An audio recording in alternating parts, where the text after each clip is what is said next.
तो दोस्तों आज हम स्टार्ट कर रहे हैं इंटीग्रेशन पे एक सीरीज। जिनको भी प्लस टू मैथमेटिक्स में इंटीग्रेशन एक टफ या इंटिमिडेटिंग टॉपिक लग रहा है वो इस सीरीज को जरूर देखें। We will go from top to bottom and इस सीरीज में इंटीग्रेशन के सारे concepts, methods and types of sums cover करेंगे। We will go through many examples. Integration is very important as far as class 12 boards is concern, तो जरूर इस पे ध्यान दें। इस सीरीज को देखने से पहले अगर आपको डिफरेंशिएशन के फॉर्मूला, कॉन्सेप्ट्स एंड टेक्निक्स में कोई डाउट है या रिवाइज नहीं किया हुआ है तो उसको भी मेरे वीडियोस के थ्रू आप रिवाइज कर सकते हैं एंड इसके सारे लिंक्स आपको इस वीडियो के डिस्क्रिप्शन में मिल जाएंगे। So keep watching and best of luck. So let's start to understand integration by substitution. कैसे सब्स्टिट्यूशन मेथड से हम लोग इंटीग्रेशन करते हैं। So let's start integration by substitution. सबसे पहला example integral 2x by x² + 1 dx।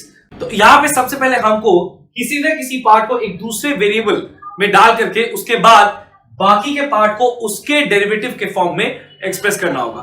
तो हम दिखाते हैं what I mean by this. So let's say x² + 1 को हम लेते हैं as some other variable, for example z। So x² + 1 को हम लेते हैं as z। Now why did I choose x² + 1 as z? ये चॉइस हमने क्यों किया वो कुछ ही देर में क्लियर हो जाएगा। जब हम चूज करेंगे तो उसके बाद हमको डिफरेंशिएट करना है ऑन बोथ साइड्स। सो यहां पे हम डिफरेंशिएट करेंगे, differentiating on both sides with respect to x। So we have ddx of x² + 1 equal to ddx of z, that is dz dx. Now we know that ddx of x² would be 2x and ddx of 1, since it is a constant, वो 0 होगा। So ddx of x² is 2x and ddx of 1 is 0. So ddx of x² + 1 is 2x equal to dz by dx। हम dx को cross multiply कर सकते हैं और आपको मिलेगा 2x dx equal to dz। तो इसी का हम यूज करेंगे बिकॉज अब हमारे पास न्यूमरेटर में है 2x multiplied with dx and हम 2x dx को ले सकते हैं एज dz। तो इसीलिए मैंने x² + 1 को z अज्यूम किया बिकॉज मुझे एक आइडिया था कि x² को डिफरेंशिएट करने से मेरे पास 2x आएगा एंड 2x और dx को मिला करके हम dz, दैट मींस z के डेरिवेटिव के फॉर्म में एक्सप्रेस कर सकते हैं। तो अब इसी को यूज करते हुए हम यहां पे आगे बढ़ेंगे। तो अब ये इंटीग्रल हो जाएगा integral 2x by x² + 1 dx equal to, अब यहां पे हम इसको z के डोमेन में ले जाएंगे, x के डोमेन से z के डोमेन में। Now we know that 2x dx equal to dz and x² + 1 को हमने लिया था एज z, तो ये हो जाएगा integral dz by z। Now we know that integral 1 by x dx is equal to log of mod x, तो यहां पे इंटीग्रल 1 by z dz का रिजल्ट होगा log of mod z to the base e plus c, and because हमने x² + 1 को लिया था as z, तो अब z को हम फिर से सब्स्टिट्यूट कर देंगे with x² + 1 and we get the result as log of mod x² + 1 to the base e plus c. Now let's look at the next one, integral √ax + b dx। यहां पे जैसा कि हम देख पा रहे हैं एक फंक्शन है under root and that is ax + b, उसी को हम z लेंगे। So let ax + b equal to z। Now यहां पे हम इसको डिफरेंशिएट करेंगे on both sides as usual. So ddx of ax + b equal to ddx of z। Now ddx of ax, यहां पे एक कांस्टेंट a मल्टीप्लाइड है x के साथ तो वो बाहर आ जाएगा एंड ddx of x 1 हो जाएगा तो इसका रिजल्ट होगा a and ddx of b, that is a constant alone, तो उसका डिफरेंशिएशन 0 होगा। So a is equal to dz by dx and this means a dx equal to dz। यहां पे हमको ये मिला a dx equal to dz। इसको हम एक और स्टेप में ले जाके इस तरह से रख देंगे dx is equal to dz by a and इसको अब हम यूज करेंगे यहां पे along with this substitution जो हमने लिया था। So now let's move the integral from the x domain to the z domain। इसको अब z domain में ले जाते हैं। So we have, इस इंटीग्रल को हम नाम दे देते हैं as I एंड फिर हम लिखेंगे I equal to, now this becomes integral ax + b को हमने z लिया था तो ये हो जाएगा √z एंड dx का वैल्यू मेरे पास आया एज dz by a। सो अब ये जो a है विच इज डिवाइडेड, इसको हम बाहर निकाल सकते हैं बिकॉज ये कांस्टेंट है। कोई भी कांस्टेंट मल्टीप्लिकेशन या डिवीजन में होने से वो बाहर निकल जाएगा। So this becomes 1 by a integral root over z dz which is nothing but 1 by a integral z to the power half dz. Now we know that integral x to the power n dx equal to x to the power n plus 1 by n plus 1. So ये formula यहां पे हम apply करेंगे। So integral z to the power half dz हो जाएगा z to the power half plus 1 by half plus 1. So 1 by a z to the power half plus 1 by half plus 1. इससे हमको मिलेगा 3 by 2 and यहां पे 3 by 2 मिलेगा जो कि पलट करके मल्टीप्लाई हो जाएगा as 2 by 3. सो ये हो जाएगा 2 by 3a z to the power 3 by 2 and z का वैल्यू हमने लिया था as ax plus b. सो ये हो जाएगा ax plus b whole to the power 3 by 2 plus an integration constant. This is our answer. Next problem, integral sin mx dx. तो यहां पे हम mx को लेंगे as z. So let mx equal to z and then differentiating on both sides, d dx of mx is equal to dz dx. Now d dx of mx would be m into d dx of x, that is 1 equal to dz dx, and फिर हम dx को cross multiply कर देंगे. So we get m dx is equal to dz और dx is equal to dz by m. अब हम I को ले जाते हैं from the x domain to the z domain. So I becomes integral mx की जगह पे z आ जाएगा. So sin z dx की जगह पे आ जाएगा dz by m. So sin z into dz by m, इसे इनको हम बाहर ले आएंगे as a constant. So 1 by m integral sin z dz. Now integral sin x is minus cos x. So यहां पे हमको मिलेगा 1 by m into minus cos z plus integration constant c, and हम z को substitute back कर देंगे to mx. So यहां पे हमको मिलेगा minus cos mx by m plus c. Now ये जो इंटीग्रल का रिजल्ट आया है, this serves as a template for many other functions. जिस फंक्शन के साथ भी x इस तरह से जुड़ा हुआ हो एंड x के साथ एक कांस्टेंट मल्टीप्लाइड हो, वो कांस्टेंट डिनोमिनेटर में आ जाएगा आफ्टर इंटीग्रेशन. इसको हम यूज कर सकते हैं as a shortcut for many other functions of the same type. जब हमको इंटीग्रेट करने दिया जाएगा एंड उसको as a ready form use किया जा सकता है for MCQs for both boards as well as competitive examinations. Now let's look at a very easy and useful trick based on the last integration जो हमने अभी किया है. So last जो हमने इंटीग्रेशन किया है, integral sin mx dx equal to minus cos mx by m plus c. इसमें हम ऑब्जर्व कर सकते हैं कि जो कांस्टेंट x के साथ मल्टीप्लाइड था वो इंटीग्रेशन के बाद डिनोमिनेटर में आ गया इंटीग्रेशन रिजल्ट में. इसी को हम यूज कर सकते हैं एज अ टेम्पलेट. और भी जो भी इंटीग्रेशंस हमको इस तरह के दिए जाएंगे जिसमें x के साथ एक कांस्टेंट मल्टीप्लाइड होगा फंक्शन के अंदर, उसके इंटीग्रेशन रिजल्ट में वो कांस्टेंट बाहर आ जाएगा डिनोमिनेटर में. So integral sin mx dx हमको मिला as minus cos mx by m plus c. हमको पता था कि integral sin x dx is minus cos x. So sin mx का इंटीग्रेशन रिजल्ट cos mx होगा, ये हम अज्यूम कर सकते हैं, और उसके साथ m डिनोमिनेटर में आएगा, ये भी हमको यहां से मिल रहा है. Now we already knew that integral sin x dx is minus cos x plus c, and यहां पे हमको दिया था इंटीग्रल sin mx dx. ये हम अज्यूम कर सकते हैं कि sin mx का इंटीग्रेशन करने से हमको cos mx मिलेगा, बिकॉज़ sin x का इंटीग्रेशन cos x होता है.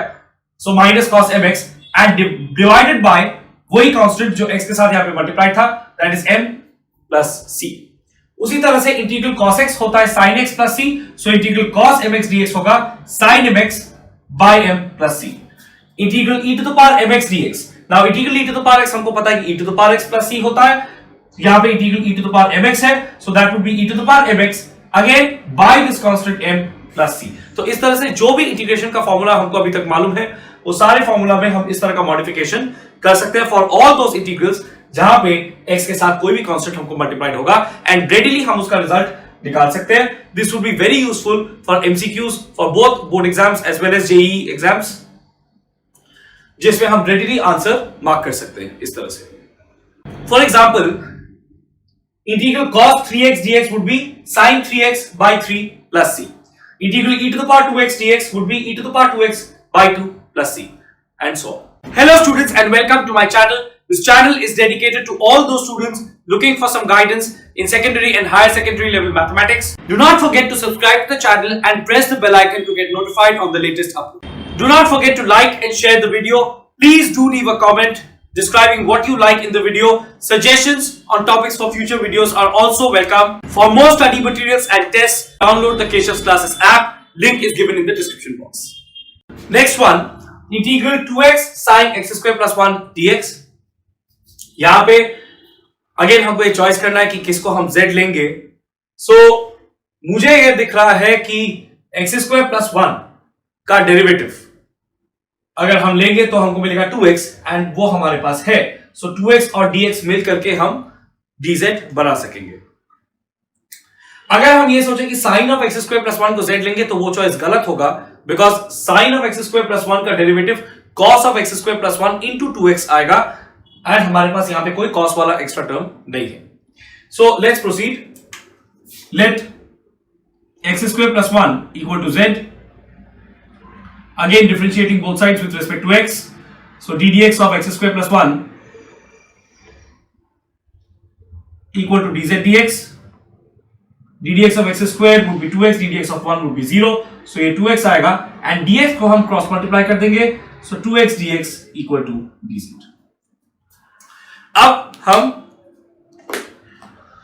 अब हम इंटीग्रल को ले जाएंगे from the x domain to the z domain. तो हमको यहां पे मिलेगा I equal to, now we have 2x into dx. 2x into dx is equal to dz.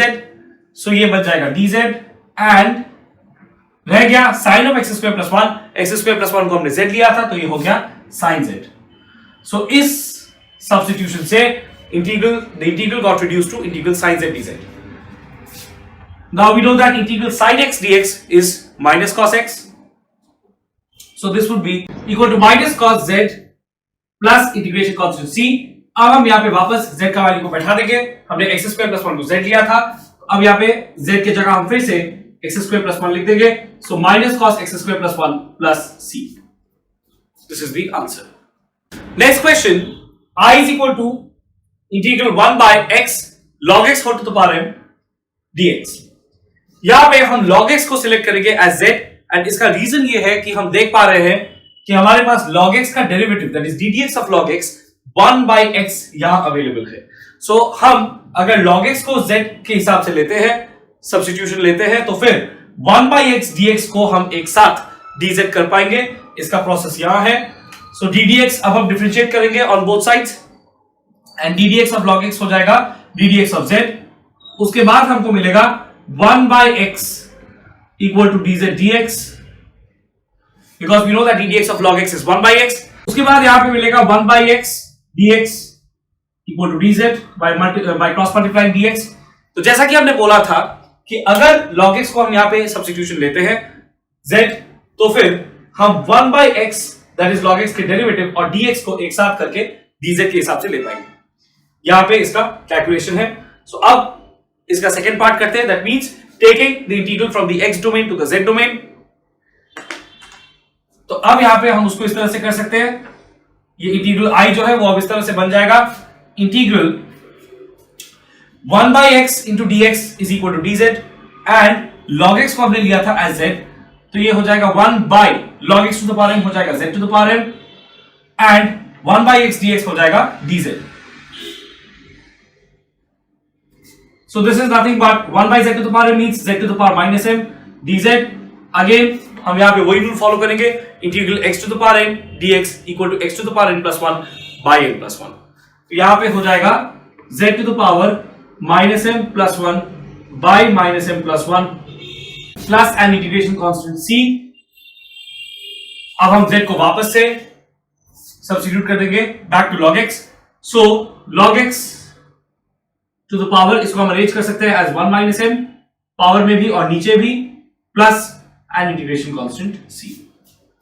Next problem, integral e to the power tan inverse x by 1 plus x square dx। यहां पे हम किसको z लेंगे? Again तो हमारा जो main यहां पे काम है वो है कि सही चॉइस करना कि हम किसको सब्स्टिट्यूशन में लेने वाले हैं। सो यहां पे हम tan इनवर्स x को चूज कर रहे हैं बिकॉज हम ये देख पा रहे हैं कि tan इनवर्स x का जो डेरिवेटिव है that is 1 by 1 plus x square वो ऑलरेडी यहां पे प्रेजेंट है, 1 plus x square in the denominator. तो ये देख करके हम tan इनवर्स x को चूज कर रहे हैं एज z। सो अगेन हमारे जो इनिशियल स्टेप्स है वो यहां पे कॉमन है, हम इसको z के हिसाब से चूज करके फिर डिफरेंशिएट करेंगे with respect to x on both sides. So d dx of tan inverse x equal to dz dx and now इसको हम कंटिन्यू करते हैं। We know that d dx of tan inverse x is 1 by 1 plus x square, so 1 by 1 plus x square and हम यहां पे dx को cross multiply कर देते हैं equal to dz। now let's take the integral from the x domain to the z domain। तो यहां पे अब हमको मिलेगा I equal to integral, क्योंकि हमने tan इनवर्स x को z लिया था तो अब ये हो जाएगा e to the power z and उसी के साथ साथ 1 by 1 plus x square dx dz बन जाएगा। सो dx into 1 by 1 plus x square ये हो गया dz, और we can say that dx by 1 plus x square ये हो गया dz। Now this is very simple, integral e to the power x dx is nothing but e to the power x itself। तो ये हो जाएगा e to the power z plus integration constant c and हम फिर से z को substitute back कर देंगे तो tan inverse x। So e to the power tan inverse x plus c।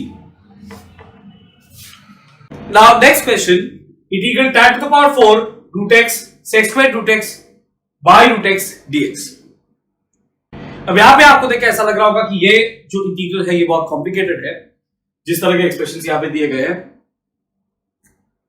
But actually ये काफी इजी है बिकॉज यहां पे भी हमको सिर्फ यही सोचना है कि कौन सा ऐसा फंक्शन हम ले सकते हैं एज z जिसका डिफरेंशियल या जिसका डेरिवेटिव हमको इस एक्सप्रेशन में मिल जाएगा। सो नाउ यहां पे हम लोग को मालूम है कि tan और sec इन्वॉल्व है एंड हम लोग को ये पता है कि tan x का डिफरेंशिएशन जो होता है d dx of tan x that is sec squared x। ये यहां पे जो हम लोग को फंक्शंस दिए गए हैं उनके बीच में ये एक रिलेशन हम लोग को डिफरेंशिएशन के हिसाब से पता है। तो बेसिकली हम यही कर सकते हैं यहां पे कि हम tan x को ले लेते हैं एज z, बट क्योंकि यहां पे tan ऑफ रूट x है तो हम tan ऑफ रूट x को लेंगे as z। So let tan root x equal to z, again differentiating on both sides, d dx of tan root x is equal to dz dx। अब यहां पे आपको differentiation का chain rule apply करना होगा। अगर आपको डिफरेंशिएशन का चेन रूल नहीं याद हो या आपने पहले नहीं उसको पढ़ा हो तो फिर जरूर उसका वीडियो देख ले, डिफरेंशिएशन के प्लेलिस्ट में वो आपको मिल जाएगा एंड डिफरेंशिएशन के प्लेलिस्ट का लिंक मैंने डिस्क्रिप्शन में दिया है। सो d dx of tan root x equal to dz dx। Now tan का डिफरेंशिएशन होता है sec squared, we know that. So ये हो जाएगा sec squared root x into root x का भी डिफरेंशिएशन हमको फिर करना होगा। So this would B d dx of root x and इसी को बोलते हैं चेन रूल।